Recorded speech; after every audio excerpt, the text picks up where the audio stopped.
আজকে একটা খুব কঠিন সাবজেক্ট নিয়ে বলতে বলা হয়েছে আমাকে।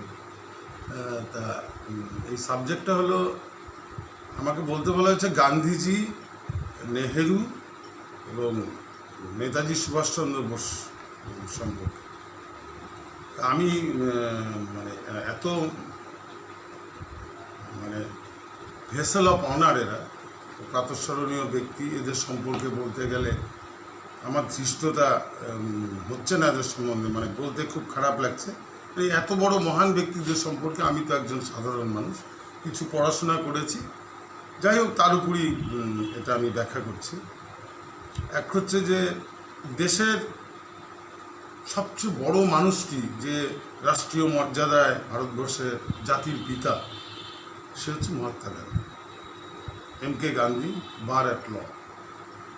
তিনি ভারতীয় রাজনীতিতে আসার আগে ভারতবর্ষের রাজনীতির প্রেক্ষাপটটা অন্যরকম ছিল। 1914 সালে উনি ভারতবর্ষে আসেন। গান্ধীজির সম্পর্কে বলতে গেলে গান্ধীজির জীবনের অদ্ভুত কতগুলি দিক আমরা লক্ষ্য করি, এবং একজন নির্ভীক, সৎ একটা ব্যক্তিত্ব, ক্রোধ নেই যার ঘৃণা নেই, যে মানুষকে ক্ষমা করতে পারে, এত মহান ব্যক্তি, যার জন্য নেতাজি সুভাষচন্দ্র বোস তাকে জাতির পিতা, ফাদার অফ দ্য নেশন আখ্যা দিয়েছিলেন। গান্ধীজি জীবনে আবার আমি ব্যক্তিগতভাবে মনে করি গান্ধীজি একজন সন্ন্যাসী টাইপের ব্যক্তি ছিলেন, একজন সন্ন্যাসী মঙ্ক ছিলেন তিনি। আর নেতাজিকে যদি পাশে দেখি, নেতাজিও কিন্তু আধ্যাত্মবাদ, ভগবদ্গীতা, ভারতের রাষ্ট্রচেতনা, জাতীয়তাবোধ, এসবের থেকে নেতাজির ভাবধারাগুলি তৈরি হয়েছিল। নেতাজি বিশ্বাস করতেন স্বামী বিবেকানন্দকে। স্বামী বিবেকানন্দ ছিল নেতাজির আইডল। ছোটবেলা থেকেই তিনি স্বামী বিবেকানন্দের দ্বারা প্রভাবিত হয়েছিলেন। আবার গান্ধীজির জীবনে দেখা যায় যে যখন তিনি সাউথ আফ্রিকাতে ছিলেন, তখন তিনি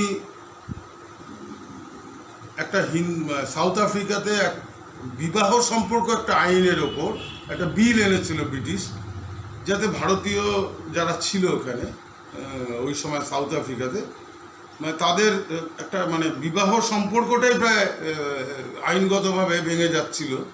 তা এর বিরুদ্ধে ভারতীয় সমাজকে একত্রিত করে গান্ধীজি সাউথ আফ্রিকাতে একটা বড় আন্দোলন গড়ে তুলেছিলেন, এবং তার এই অসহযোগ এবং তার এই সত্যাগ্রহ জাতীয় আন্দোলন, অহিংস আন্দোলন, এই অহিংস আন্দোলনের ফলে তিনি ব্রিটিশ সরকার সেই বিলটি প্রত্যাহার করতে বাধ্য হয়েছিল। পরবর্তীকালে গান্ধীজি রাস্কিনের লেখা আনটু দি লাস্ট বইটি পড়ে তিনি সর্বোদয়ের ভাবনা, তার যে জীবনের যে থিওরি, গান্ধীবাদ যেটা আমরা বলি, সর্বোদয়ের ভাবনা এবং এই অসহযোগ আন্দোলন, সব কিছুই তার ওই রাস্কিনের আনটু দি লাস্ট বইটা থেকে তিনি উদ্বুদ্ধ হয়েছে। এইভাবে গান্ধীজি ছিলেন একজন, আমার জীবনে রাজনৈতিক বিচক্ষণতার হিসাবে গান্ধীজি সম্পর্কে আমার অনেক দ্বিমত আছে, যে তিনি যে সিদ্ধান্তগুলি নিয়েছিলেন সেই সিদ্ধান্তগুলি হয়তো তা সঠিক ছিল না। তা প্রথম কথা হচ্ছে, তিনি চৌরি চৌরা আন্দোলনটা উত্তরপ্রদেশে একটা থানায় আগুন লাগলো বলে তিনি সারা ভারত জুড়ে একটা তীব্র অসহযোগ আন্দোলনকে বন্ধ করে দিয়েছিলেন। তা এই অবস্থায় আমরা দেখি যে গান্ধীর এই অসহযোগ আন্দোলন বন্ধ করাটার পেছনে কি উদ্দেশ্য ছিল আমরা জানি না, কিন্তু সারা পৃথিবী থেকে এর একটা প্রতিবাদ হয়েছিল। আমাদের বিঠলভাই প্যাটেল, বল্লভভাই প্যাটেলের দাদা, উনি ছিলেন ভারতের স্পিকার। উনি এবং নেতাজি সেই সময় একই সাথে ভিয়েনাতে ছিলেন, একই নার্সিংহোমে। সেখান থেকে তারা বোস অ্যান্ড প্যাটেল ম্যানিফেস্টো প্রকাশ করে গান্ধীজির এই চৌরি চৌরা আন্দোলনটাকে প্রত্যাহারকে হিমালয়ান ব্লান্ডার আখ্যা দিয়ে একটা জয়েন্ট ম্যানিফেস্টো বার করেছিলেন, বোস প্যাটেল ম্যানিফেস্টো।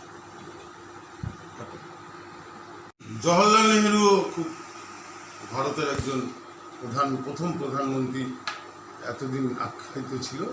কিন্তু 18 সালের 22শে অক্টোবর মাননীয় বর্তমান প্রধানমন্ত্রী নরেন্দ্র মোদী তিনি নেতাজি সুভাষচন্দ্র বোসকে ভারতের প্রথম প্রধানমন্ত্রী হিসাবে ঘোষণা করেন।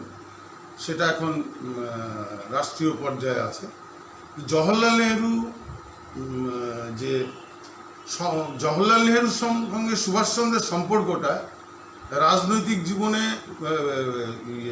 সুভাষচন্দ্র বোসের থেকে জওহরলাল নেহরু 10 বছরের বড় ছিলেন রাজনীতিতে এবং আগেও আসে।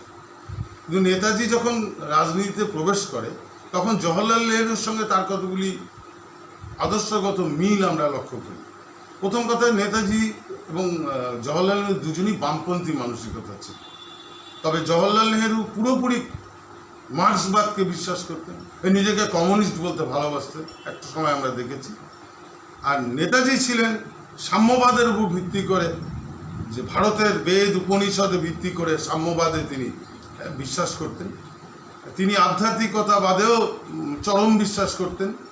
আবার দেশকেও, রাষ্ট্রীয় মর্যাদাকেও আমরা দেখেছি নেতাজি দিয়েছে। নেতাজির লেখা ইন্ডিয়ান স্ট্রাগল পড়লে নেতাজির ভারত সম্পর্কে বা ভারত কিভাবে শাসন হবে, ভারত কি স্বাধীনতার পর কিভাবে চলবে এ সম্পর্কে অনেকগুলি বই, ইন্ডিয়ান পিলগ্রিম ইত্যাদি বই লিখেছেন। তরুণরা দেশের যুব সমাজ কিভাবে চলবে তার উপর তিনি খুব অল্প বয়সে তরুণের স্বপ্ন বলে একটা বই লেখেন। তা একটা সময় আমরা দেখেছি যে দুজনই বামপন্থী, জওহরলাল নেহরু এবং নেতাজি দুজনই বামপন্থী। এবং সবচেয়ে এই সম্পর্কগুলি বলতে গেলে বলতে হয় যে 1928 সালে যখন কলকাতায় পার্ক সার্কাসে কলকাতায় ভারত এআইসিসির যখন কনফারেন্স হয়, সেই কনফারেন্সে মতিলাল নেহরু সভাপতিত্ব করবে বলে কলকাতায় এসেছিলেন, পার্ক সার্কাস ময়দানে হয়। সুভাষচন্দ্র কংগ্রেসের মধ্যে একটা ডিসিপ্লিন, একটা অ্যাকশন, একটা স্বাধীনতার প্রতি মানুষের যুদ্ধ করার যে ইচ্ছা, সেই ইচ্ছাটাকে বহিঃপ্রকাশ করার জন্য নেতাজি সুভাষচন্দ্র বোস একটা ভলেন্টিয়ার বাহিনী গঠন করে এবং কলকাতা সহ সারা রাজ্যে, ভারতের পশ্চিমবঙ্গের বাইরেও বিহার, ইউপি থেকে বহু মানুষ এই ভলেন্টিয়ার অর্গানাইজেশনের সঙ্গে যুক্ত হন। তিনি ঘোড়ায় চড়ে মতিলাল নেহরুকে পার্ক সার্কাস থেকে প্যারেড করে নিয়ে আসেন, যার শ্যামবাজার পাঁচমাথার মোড়ে যে মূর্তিটা আমরা দেখতে পাই সেটা তারই একটা বহিঃপ্রকাশ। তা আমরা অদ্ভুতভাবে লক্ষ্য করি যে এবং এই কলকাতা কনফারেন্সে 1928 সালে নেহেরু এবং সুভাষচন্দ্র বোস পূর্ণ স্বরাজের দাবি করেন। এটা কিন্তু খুব গুরুত্বপূর্ণ বিষয় যে কংগ্রেস 1885 সালে প্রতিষ্ঠা হলেও কংগ্রেস কখনোই পূর্ণ স্বরাজের দাবি করেনি ও গান্ধীজির ব্যক্তিগতভাবে পূর্ণ স্বরাজের দাবির বিরোধিতা করেছিলেন সারা জীবনই। এবং তিনি চাইতেন যে ব্রিটিশের আন্ডারে থেকে ভারত একটা স্বায়ত্তশাসন লাভ করুক। 1928 সালে সুভাষচন্দ্র বোসের উদ্যোগে ও জওহরলাল নেহরুর সমর্থনে এই দাবি যখন আসে, পরবর্তীকালে সুভাষের এই প্রস্তাবটি হেরে যায়। গান্ধীজি দেখা যাচ্ছে যে তিনি এই সুভাষচন্দ্রের এই ঘোড়ায় করে প্যারেড করে ডিসিপ্লিন ওয়েতে তাকে নিয়ে আসা এবং এই সম্মেলনে টোটাল ভলেন্টিয়ার বাহিনী কুচকাওয়াজ করে বা বিভিন্নভাবে যেভাবে সভা এআইসিসির কনফারেন্সটাকে কন্ট্রোল করেন, গান্ধীজির হয়তো এই জিনিসটাকে পছন্দ হয়নি। তিনি ভাবছেন এর মধ্যে কোনো সহিংস কিছু ঢুকে যেতে পারে। তা এই জন্যই তিনি এই সম্মেলনকে এবং নেতাজিকে পার্ক সার্কাসের ক্লাউন বলে, জোকার বলে, কাউন বলে তিনি করেছিলেন, ব্যঙ্গ করেছিলেন, যেটা পরবর্তীকালে আমরা যখন পড়াশোনা করেছি খুবই খারাপ লেগেছে। গান্ধীজির সঙ্গে নেতাজির সংঘাতটা আজীবন ছিল। নেতাজি 48 বছর বয়স অবধি রাজনীতিতে ছিলেন। গান্ধীজির সঙ্গে তার সংঘাত হয় যখন তিনি আইসিএস পাশ করে 4র্থ স্থান পেয়ে সারা পৃথিবী জুড়ে যখন তিনি ব্রিটিশের চাকরিকে পদানত করে ফেলে দিয়ে জাহাজে করে 1 মাস জাহাজে করে এসে যখন তিনি বম্বেতে নামেন, তো তিনি সোজা যান গান্ধীজির সঙ্গে দেখা করতে। বম্বেতে তখন গান্ধীজি ছিলেন। গান্ধীজিকে গিয়ে তিনি যখন পরিচয় দেন যে আমি শরৎ বোসের ভাই সুভাষ, বলে তুমি সেই সুভাষ যে আইসিএসসি পাস করেও ব্রিটিশের চাকরিকে তুমি ছেড়ে দিয়েছ। তখন সুভাষচন্দ্র বোস গান্ধীজিকে অনেকগুলি প্রশ্ন করেন তার ওই তরুণ বয়সে, 21-22 বছর বয়স হবে বড় জোর তার। তো গান্ধীজির কোনো প্রশ্নেই সুভাষচন্দ্র বোস স্যাটিসফাই হতে পারেননি। তার অহিংস সহিংস মানসিকতার উপর সুভাষচন্দ্র বোস স্যাটিসফাই হতে পারেননি। তিনি গান্ধীজির মুখের উপর বলেছিলেন যে বাপু, আমি আপনার এই ব্যাখ্যাগুলিতে আমি ঠিক সন্তুষ্ট নই। তখন গান্ধীজি নেতাজিকে বলেছিলেন, তুমি দেশবন্ধু চিত্তরঞ্জনের কাছে যাও, উনি স্বরাজ্য পার্টি করেন, কংগ্রেসই আন্ডারে, তুমি তার সঙ্গে থাকো, তুমি বোঝার চেষ্টা করো। নেতাজি তখন চলে এসেছিলেন এবং পরবর্তীকালে স্বরাজ্য পার্টির সঙ্গে তিনি যুক্ত হন, কলকাতার মেয়র হন, অনেক বড় ইতিহাস আছে। কি আবার নেহেরুর সঙ্গে নেতাজির সম্পর্কটা খুবই ভালো ছিল। এখন নেহেরু এবং সুভাষচন্দ্র দুজনই বামপন্থী ছিলেন, এবং যেটার সঙ্গে ওই দুজনের সঙ্গেও গান্ধীজির একটা সংঘাত আমরা লক্ষ্য করি। এবং এই সম্পর্কটা 1936 সাল অবধি নেহেরু আর নেতাজির সম্পর্ক খুবই ভালো ছিল। এবং এতটাই ভালো ছিল যে কমলা নেহেরু যখন বিদেশে অসুস্থ ছিলেন, ইন্দিরা গান্ধী ওখানে ছোট অবস্থায় ছিলেন, নেতাজি তখন কিন্তু দারুণভাবে ওই নেহেরুর অনুপস্থিতিতে কমলা নেহেরুর প্রতি তার যা কর্তব্য সেটা করেছিলেন। এবং একজন জাতীয় নেতা হিসাবে আরেকজন জাতীয় নেতার স্ত্রীর এই বিয়োগের সময় সুভাষচন্দ্র বোস ছিলেন, এবং ইন্দিরা গান্ধীকে তিনি অত্যন্ত পছন্দ করতেন। ইন্দিরা গান্ধীও নেতাজির প্রায় পার্সোনাল সেক্রেটারি হিসাবে ওই সময়টাতে ইংল্যান্ডে কাজ করেছিলেন। যাই হোক, পরবর্তীকালে একটা অদ্ভুত ঘটনা আমরা লক্ষ্য করি। গান্ধীজি নেহেরু তার স্ক্র্যাচ হিসাবে নেহেরু তার স্ক্র্যাচ হিসাবে গান্ধীজিকে ব্যবহার শুরু করলেন। কারণ 1937 থেকে 36-37 থেকে বামপন্থীরা, কংগ্রেস ছিল চিরকালই একটা প্ল্যাটফর্ম। কংগ্রেস কোনো রাজনৈতিক দল না। কেউ যদি বলে কংগ্রেস 100 এত বছরের পুরনো দল, আমি ব্যক্তিগতভাবে মানি না। কংগ্রেস যখন তৈরি হয়েছিল এটা একটা প্ল্যাটফর্ম হিসাবে ছিল। কংগ্রেসের সমাজতন্ত্রীরা ছিল, কংগ্রেসের বামপন্থীরা ছিল, কমিউনিস্টরা ছিল, গদর পার্টি ছিল। তা তারা যেহেতু একটা প্ল্যাটফর্ম, এটা একটা কমন প্ল্যাটফর্ম আন্দোলনে, তাই জন্যই এরা কংগ্রেসের ছিল। তা দেখা যাচ্ছে যে গান্ধীজি নেহেরুকে ব্যবহার করতে শুরু করলেন, এবং সুভাষের প্রত্যেকটা প্রস্তাবই গান্ধীজির পছন্দ হতো না। তা কিন্তু 1937 সালের থেকেই বামপন্থীদের অসম্ভব ক্ষমতা কংগ্রেসের মধ্যে বেড়ে যায়, সমাজতন্ত্রী আর বামপন্থীদের। রামমনোহর লোহিয়া, মধুলিমায়, এই সমস্ত বড় বড় ব্যক্তিত্বরা তারা সুভাষচন্দ্র বোসকে সমর্থন করতে থাকেন, এবং বাধ্য হয়ে গান্ধীজি 1938 সালে হরিপুরা কংগ্রেসে নেতাজি সুভাষচন্দ্র বোসকে কংগ্রেসের প্রেসিডেন্ট হিসাবে মনোনীত করতে বাধ্য হলেন। এবং এই মনোনয়নের পরই সুভাষচন্দ্র বোসের কত বড় তার জ্ঞান ও বিখ্যাত, এই যে ভারতবর্ষের এই যে এখনও যে চলে পঞ্চবার্ষিকী পরিকল্পনা, যেটাতে নেহেরু টোটাল তার প্রধানমন্ত্রিত্ব জীবনে যেটা সফল বলে তিনি মনে করেন, সেটার মূলে আসে হচ্ছে পঞ্চবার্ষিকী পরিকল্পনা। পঞ্চবার্ষিকী পরিকল্পনা এসছে national planning committee. It is the brain child of Subhash Chandra Bose. Subhash Chandra Bose 1938 সালে কংগ্রেস প্রেসিডেন্ট হওয়ার পর ন্যাশনাল প্ল্যানিং কমিটি গঠন করেন। সুভাষচন্দ্রকে এই সময় সাহায্য করেছিলেন ভারতবর্ষের অনেক বড় বড় ব্যক্তিত্ব, মেঘনাথ শাহ থেকে আরম্ভ করে আরও অনেক বড় ব্যক্তিত্ব এই ন্যাশনাল প্ল্যানিং কমিটিকে সাকসেস করার জন্য এসেছিলেন। তখন কংগ্রেসের বিভিন্ন মুখ্যমন্ত্রীদের নিয়ে সুভাষচন্দ্র বোস কংগ্রেসের রাষ্ট্রপতি হিসাবে এই ন্যাশনাল প্ল্যানিং কমিটি গঠন করেন। এবং তার কত বড় উদারতা, তিনি জওহরলাল নেহরুকে তিনি এই প্ল্যানিং কমিটির প্রেসিডেন্ট বা চেয়ারম্যান হিসাবে প্রজেক্ট করেন। পরবর্তীকালে নেহেরু এই প্ল্যানিং কমিশনের বা প্ল্যানিং কমিটিটাকেই প্ল্যানিং কমিশন করে পঞ্চবার্ষিকী পরিকল্পনার দিকে এগিয়েছিলেন। এরপরেই দেখা যাচ্ছে যে আরও অনেকগুলি বিষয় নিয়ে, যেমন হচ্ছে চায়নায় মেডিকেল মিশন পাঠানো, তখন জাপানের চায়নার উপর আক্রমণ এবং চায়নাকে সাহায্য করার জন্য ডক্টর কোটনিস, ডক্টর অটলকে দিয়ে একটা কমিটি তৈরি করে সুভাষচন্দ্র বোস এই 1938 সালে সুভাষচন্দ্র বোসের বা নেতাজির যে কংগ্রেসের মধ্যে যে একটা পরিবর্তন আনার, এটা গান্ধীজির খুব পছন্দ ছিল না। গান্ধীজি বারবার চাইছিলেন সুভাষ সরে যান, কিন্তু বামপন্থীদের চাপে 1938 সালে সুভাষচন্দ্রকে প্রেসিডেন্ট করতে তিনি বাধ্য হয়েছিলেন কংগ্রেসে। যাই হোক, দেখা যাচ্ছে যে এরপরে সুভাষচন্দ্র বোস গান্ধীজিকে বলেন যে আমার আরেকটা টার্ম দরকার, আমি যে কাজগুলি করতে হচ্ছে সব অসম্পূর্ণ থেকে যাবে। তাই সুভাষচন্দ্র বোস 1939 সালে আবার তিনি প্রতিদ্বন্দ্বিতা করেন। 1939 সালে 1939 সুভাষচন্দ্র বোস ত্রিপুরী কংগ্রেসে গান্ধীজির মনোনীত প্রার্থী পট্টবী সীতারামের বিরুদ্ধে ইলেকশনে দাঁড়ান। এটা মানে ইতিহাস, এটাকে খুব মানে অবাক হয়ে যাই আমি যে দেশের শেষ কথা যেখানে গান্ধীজি বলেন, আবার তারই বিরুদ্ধের যে তার পক্ষের যে তার বিরুদ্ধে নেতাজি সুভাষচন্দ্র বোস ইলেকশনে দাঁড়ালেন।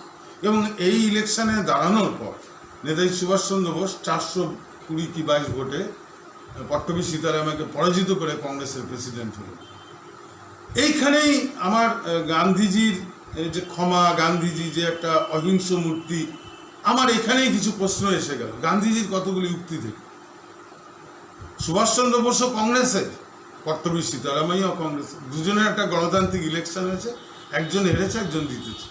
গান্ধীজি নানাভাবে সুভাষচন্দ্রকে অপমান করতে লাগলেন মিডিয়ার সামনে, হরিজন পত্রিকা থেকে আরম্ভ করে বিভিন্ন জায়গায় সুভাষ সম্পর্কে বলতে লাগলেন। সবচেয়ে খারাপ লাগে এইখানেই কি গান্ধীজির কোনো সুভাষচন্দ্রের প্রতি ঈর্ষা বেরিয়ে এসেছিল? আমার এই প্রশ্নটা জাগে। পট্টবিজ ডিফিট ইজ মাই ডিফিট, এই কথাটা গান্ধীজি কেন বলবেন? সুভাষের জয়কে আমার জয় কেন বলবেন না? আবার হঠাৎ করে গান্ধীজি বলে বসলেন যে after all Subhash is not the enemy of the country, মানে প্রায় দেশের শত্রু না সুভাষ। গান্ধীজির বিরোধিতা করে ইলেকশন দাঁড়িয়ে ইলেকশন গণতান্ত্রিক পদ্ধতি যেটা কি দেশের শত্রুর কাছাকাছি চলে যায়? এইখানে গান্ধীজির সারা জীবনের যে গান্ধীজি সম্পর্কে ধারণা, এই ধারণাটা যে কোনো পাঠক যদি খুব বেশি পড়াশোনা করেন বুঝতে পারবেন। গান্ধীজির এই জায়গাটাকে আমি ঠিক ব্যক্তিগতভাবে বুঝতে পারিনি যে গান্ধীজির এখানে কি তার হিংসা, ক্রোধ, রাগ সুভাষের জন্য কি সব বেরিয়ে এসেছিল। আর এই সময় থেকে নেহেরুর সঙ্গে সুভাষের সম্পর্কটা, নেহেরু সুভাষকে আর পছন্দ করতেন না, তার পরবর্তীকালে আমরা জানি। কিন্তু গান্ধীজি আবার দেখা যাচ্ছে যে সুভাষচন্দ্র যখন এসকেপ করলেন দেশ থেকে 1941 সালে, যখন এসকেপ ফরওয়ার্ড ব্লক গঠন করলেন, তারপরে এসকেপ করলেন, এবং তার এই জার্মানি গমনকে, তার এই জার্মানিতে চলে যাওয়া বা সেখানে ইন্ডিয়ান লিজিয়ান গঠন করা, তো এইগুলি কি গান্ধীজির মনে কিন্তু একটা অদ্ভুত পরিবর্তন আনতে শুরু করলো। মৌলানা আবুল কালাম আজাদের লেখা খুব বিখ্যাত বই দ্য ইন্ডিয়া উইন্স ফ্রিডম, বইটা 42 পাতাতে পরিষ্কার আবুল কালাম আজাদ বলেছিলেন যে তিনি লক্ষ্য করছেন গান্ধীজির সুভাষ সম্পর্কে তার ভিউটা ধীরে ধীরে কালার্ড হচ্ছে, রঙিন হয়ে আসছে। সুভাষ যে এসকেপ করেছে, তিনি সুভাষ সম্পর্কে তার ভিউটা পরিবর্তন করছে। এবং গান্ধীজি হয়তোবা পরবর্তী জীবনে দেশভাগ বা বিভিন্ন কারণে তার মনের মধ্যে তার নানা কথাবার্তায় বেরিয়ে এসেছিল। সুভাষচন্দ্র বসু 1945-এ 18ই আগস্ট যখন প্লেন ক্র্যাশের খবর যখন 23শে আগস্ট বেরোলো, গান্ধীজি প্রথম তার ডোমেই নিউজ সার্ভিস থেকে জাপান থেকে খবরটা প্রকাশিত হবে। 23 আগস্ট গান্ধীজি একটা প্রেস কনফারেন্স করে বলেছিলেন, সুভাষ মারনা নেই सकता, दूसरा किसी को लाश জ্বালা দিয়া होगा, যেটা দেশের সারা দেশ বলে। গান্ধীজি এই কথাটা বলেছিলেন। সুভাষ মরতেই পারে না, যে গান্ধীজির যে বিশ্বাস সারা জাতির, আজকে ভারতীয় সমস্ত এই ভারত জাতির, আমাদের জাতির এটাই বিশ্বাস যে সুভাষচন্দ্র মরতে পারে না। কিন্তু তখন আমরা দেখতে পাচ্ছি সুভাষচন্দ্র যখন ইন্ডিয়ান একটা বিদেশের মাটিতে দাঁড়িয়ে কি ভয়ঙ্কর একটা যুদ্ধের, দ্বিতীয় বিশ্বযুদ্ধের পরিস্থিতি সুভাষচন্দ্র আগেই বলেছিলেন। এবং সুভাষচন্দ্র বোস মানে সবচেয়ে ইতিহাসের যে গুরু অমলেশ ত্রিপাঠী থেকে আরম্ভ করে পট্টবী সীতারামাইয়া, ইএস নামুদ্রিপাদ, এদের ইতিহাস বইগুলি আমার কাছে আছে। আমি এদের ইতিহাস বই থেকে জানতে পেরেছি যে 1939-এ জলপাইগুড়ি কনফারেন্স ভারতের ইতিহাস একটা অত্যন্ত, বঙ্গীয় প্রাদেশিক কনফারেন্স অত্যন্ত ইম্পর্টেন্ট।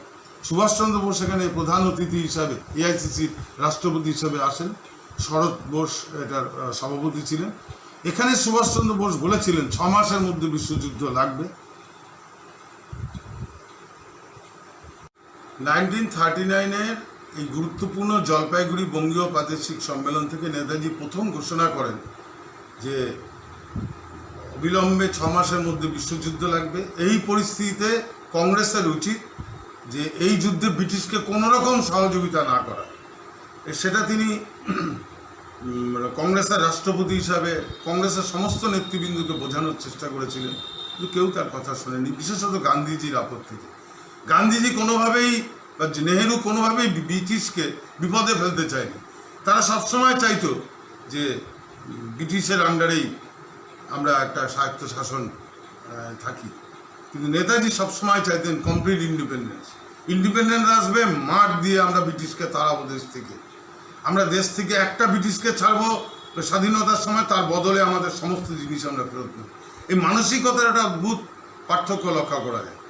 নইলে এই মানসিকতা থেকেই দেশের প্রতি দেশাত্মবোধ কতটা হলে মানুষ বিদেশের মাটিতে জার্মানিতে গিয়ে একটা সৈন্য দল গঠন করা, জার্মানি থেকে 3 মাস সাবমেরিনি করে 3.5 মাস ধরে সাবমেরিনি করে জাপানে এসে সেখানে রাসবিহারী বসুর সহযোগিতায় Indian national army Azad Hind ফৌজের দায়িত্ব নেওয়া এবং Azad Hind government, provincial government of Azad Hind ঘোষণা করে পৃথিবীর 9টা দেশের বিরুদ্ধে, পৃথিবীর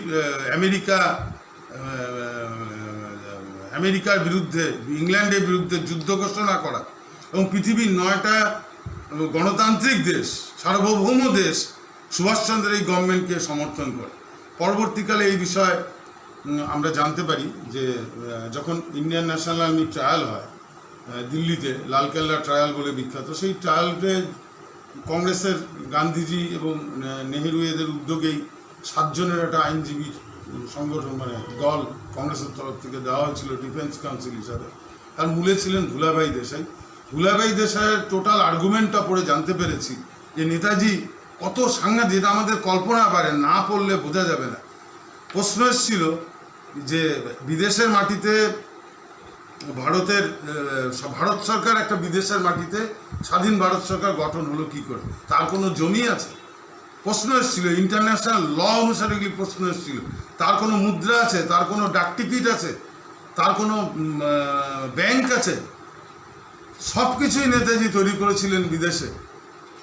বর্মা, জাপান, ইন্দোনেশিয়া, এই নানকিং, চায়না, এই সমস্ত জায়গা নিয়ে নেতাজি পুরো সাউথ ইস্ট এশিয়া জুড়ে প্রচুর আজাদিন ব্যাংক খুলেছিলেন। মুদ্রাতে আজাদিন সরকারের মুদ্রাতে ট্রানজ্যাকশন হতো। এবং জমির প্রশ্ন ভুলাভাই দেশে আর্গুমেন্ট করেছিলেন যে আন্দামান নিকোবর দ্বীপপুঞ্জ জাপান দখল করার পর নেতাজিকে স্বাধীন ভারতে হ্যান্ডওভার করেছিলেন। নেতাজি এখানে জাতীয় পতাকা উত্তোলন করেছিলেন। তার পরবর্তীকালে মণিপুর, ইম্ফলের মণিপুর, বিশানপুর ইত্যাদি জায়গায় প্রায় 1800 বর্গ কিলোমিটার এলাকা 6 মাস ধরে শাসন করেছেন গভর্নর বসিয়ে। তা স্বাধীন ভারতের জমি ছিল, যার জন্য এই কেসে ব্রিটিশের একদম মুখ পড়ে গেল। এবং এই নেতাজি সুভাষচন্দ্র বোসের কাহিনী ভারত যখন জানতে পারল, তখনই ভারতের সেনাবাহিনীতে বিদ্রোহ শুরু হয়ে গেল যে সুভাষচন্দ্র বোস এত বড় দেশপ্রেমী, আমরা আর ব্রিটিশের দালালি করব না, ব্রিটিশের হয়ে আমরা লড়াই করব না। ভারতীয় সৈনিক বিদ্রোহ। ভারতের বিভিন্ন জায়গায়, করাচি, বম্বে, কলকাতা, সমস্ত জায়গায় নৌ বিদ্রোহ শুরু হয়ে গেল। তো এই অবস্থায় ব্রিটিশ দেখলো যে ভারত আর শাসন করা যাবে না। ভারতীয় ফৌজ দিয়ে, ভারতীয় লোকদের দ্বারা, ভারতীয় সৈনিক দিয়ে ভারতের উপর অত্যাচার করে ভারত স্বাধীন করার দিন শেষ। নেতাজি সমস্ত কিছু ভেঙে দিয়েছে। নেহেরু এই সময় বলেছিলেন, যখন নেতাজি দেশে ইম্ফল দিয়ে ঢুকছে, নেহেরু বলেছিলেন যে আমি জাপান নিয়ে আমাদের ভারত আক্রমণ করছে। নেতাজি তো ব্রিটিশ ভারত আক্রমণ করছে। নেতাজি জাপানের সৈন্য নিয়ে, নিজে আজাদিন ফৌজ নিয়ে, টোটাল ভারতীয়দের নিয়ে, সঙ্গে জাপানের হেল্প নিয়ে ব্রিটিশ ভারতকে আক্রমণ করছে। ভারতীয়কে আক্রমণ করেননি। নেহরু তখন বলেছিলেন আমি বন্দুক নিয়ে বর্ডারে গিয়ে দাঁড়াবো। আমি জানি না জওহরলাল নেহরুর হয়তো আর্মি ট্রেনিং ছিল, নেতাজির আর্মি ট্রেনিং ছিল, যে কলেজ লাইফ থেকে এনসিসি করতেন, পরবর্তীকালে জার্মানেও তিনি একটা ট্রেনিং নেন। স্বাধীনতার যে ফলাফল সেটা 1929 সালে লাহোর কনফারেন্সে পূর্ণ স্বাধীনতা, কমপ্লিট ইন্ডিপেন্ডেন্সের পাশ করতে গান্ধীজি বাধ্য হয়েছিলেন। কিন্তু আমরা দেখতে পারলাম, মানে আমি একজন আইনজীবী হিসাবে আইন ঘাটতে গিয়ে দেখলাম ইন্ডিয়ান ইন্ডিপেন্ডেন্স অ্যাক্ট 1945 15ই আগস্ট 1947 সালে ভারত যে স্বাধীন হলো, সেই স্বাধীনতা যে আইনে হলো সেই আইনটায় 2, 4, 5 ইত্যাদি ধারাগুলিতে দেখলাম ভারত একটা ডমিনিয়ন স্ট্যাটাস হিসেবে পৃথিবীতে মর্যাদা পেল এবং চিরকাল কমনওয়েলথে থাকার জন্য ব্রিটিশের সঙ্গে প্রায় 400 মতো চুক্তি স্বাক্ষর করলো, যে অমুক দেশভাগের ফাইল 1998 সাল অবধি খুলবে না, অমুক ফাইল এতদিন অবধি খুলবে না। মানে এই জাতীয় একটা ডমিনিয়ন্স, এতদিনের লড়াই সংগ্রাম, এত বিপ্লবী প্রাণ গেল এই দেশের, বলিদান দিল যারা, তাদের ফলাফল হলো একটা ডমিনিয়ন স্ট্যাটাস। খুব তাড়াতাড়ি কিছু বয়স্ক কংগ্রেসের লোক, কংগ্রেস নেতৃত্ব ক্ষমতার জন্য ভারতের স্বাধীনতাটাকে ত্বরান্বিত করার জন্য এই ডমিনিয়ন স্ট্যাটাস তারা মেনে নিল। পরিশেষে বলি, স্বাধীনতা এনেছে, এই স্বাধীনতা এসছে গান্ধীজির জন্য না, গান্ধীজি জাতিকে উদ্বুদ্ধ করেছিলেন, স্বাধীনতা সংগ্রামকে ত্বরান্বিত করে পারেননি। নেহরু তো অনেক দূরের কথা। সুভাষচন্দ্র বোস হ্যামলেটের পিতার মতো, তার ছায়া, শ্যাডো অফ নেতাজি, তিনি ভারতে আর ফিরে আসেননি। 48 বছর বয়সেই তিনি পৃথিবী থেকে ডিসঅ্যাপিয়ারেন্স হয়ে গেছে। কোথায় গেছেন, কোথায় কীভাবে তিনি মারা গেছেন, কোথায় আর ছিলেন, কিছুই আমরা জানি না। কিন্তু তার যে শ্যাডো, এই শ্যাডোটাই ভারতবর্ষে নৌবিদ্রোহ, সেনা বিদ্রোহ করে এবং ব্রিটিশ ভারত ছেড়ে চলে যেতে বাধ্য হয়। পরিশেষে বলি যে ব্রিটিশ 1947 সালে স্বাধীনতার সময় ব্রিটিশ প্রধানমন্ত্রী ছিলেন ক্লিমেন্ট এটলি। তিনি যখন 1956 সালে তার পরিবার নিয়ে রাজভবনে এসে থাকেন কলকাতা, তখন কলকাতার প্রধান বিচারপতি, আগের রাজ্যপাল ফণীভূষণ চক্রবর্তী, মাননীয় ফণীভূষণ চক্রবর্তী, তিনি পরলোক গমন করেছেন, উনি নেতাজির ব্যাপারে একটা প্রশ্ন উনি ক্লিমেন্ট এটলিকে করেছিলেন যে আপনারা দ্বিতীয় বিশ্বযুদ্ধে জয় করার পর আপনারা তো আরও ক্ষমতায় বলীয়ান হলে, আরও শক্তি বৃদ্ধি পেলো ব্রিটিশ সাম্রাজ্যবাদের, তা এত বড় একটা ভারতের মতো কলোনি ছেড়ে আপনারা চলে গেলেন কেন? ক্লিমেন্ট এটলি তখন সোজা কথায় বলেছিল যে আমরা চলে গেলাম যে সুভাষচন্দ্র বোসের জন্য। সুভাষচন্দ্র বোস যেভাবে ভারতের ভিত নাড়িয়ে দিয়েছে, আর্মিদের, তা ভারতের আর্মি দিয়ে আর ভারত শাসন করার ক্ষমতা ব্রিটিশের ছিল না। অর্থনৈতিকভাবে তখন আমরা খুব দুর্বল ছিলাম। এই জায়গাটায় সুভাষচন্দ্র বোসের শ্যাডো ভারতকে স্বাধীনতা এনে দিয়েছিল, যে স্বাধীনতা আমরা পূর্ণ গ্রহণ করতে পারিনি, অনেক তার ফাঁক আছে। আর দ্বিতীয়ত হচ্ছে, আরেকটি প্রশ্ন করেছিলেন ফণীভূষণ চক্রবর্তী, যে what is the role of Mahatma Gandhi. উনি খুব মুখ বেঁকিয়ে একটু বিকৃতির স্বরে বলেছিলেন মিনিমাল, খুব সামান্যই তার ভূমিকা ছিল এই স্বাধীনতার জন্য। তবু বলি যে গান্ধীজি একজন মঙ্ক, একজন উচ্চ শ্রেণীর মানুষ, জাতির পিতা হিসাবে সঠিক। আর আরেকদিকে বলি হচ্ছে নেতাজি সুভাষচন্দ্র বোস হচ্ছে দেশ নায়ক, দেশ গৌরব, উদ্ধত খর্গ, একজন বীর ক্ষত্রিয়। আবার একদিকে তিনিও আধ্যাত্মিক, তিনি ওয়ারিয়র মঙ্ক, গান্ধীজি ছিলেন মঙ্ক। সুভাষচন্দ্র বোস তারা সারা জীবন তার দেশের জন্য এত কিছু করে গেছে। আজকে এটাই আমার বক্তব্য।